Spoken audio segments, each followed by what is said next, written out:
আগাম নির্বাচনের ঘোষণা দিয়ে বিপাকে পড়েছেন যুক্তরাজ্যের প্রধানমন্ত্রী ঋষি সুনাক।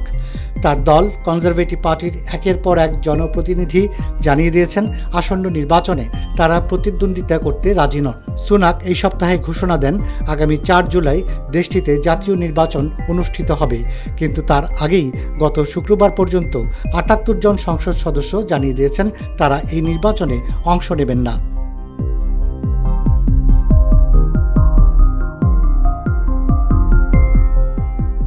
যুক্তরাজ্যের নিয়ম অনুযায়ী 2025 সালের জানুয়ারি মাসের মধ্যে সাধারণ নির্বাচন সেরে ফেলতে হবে, কিন্তু ঋষির কনজারভেটিভ পার্টির মধ্যেই দাবি উঠেছিল নির্বাচন পিছিয়ে দেওয়া হোক, কারণ গত কয়েক মাসে কনজারভেটিভ পার্টির জনপ্রিয়তা তলানিতে এসে ঠেকেছে।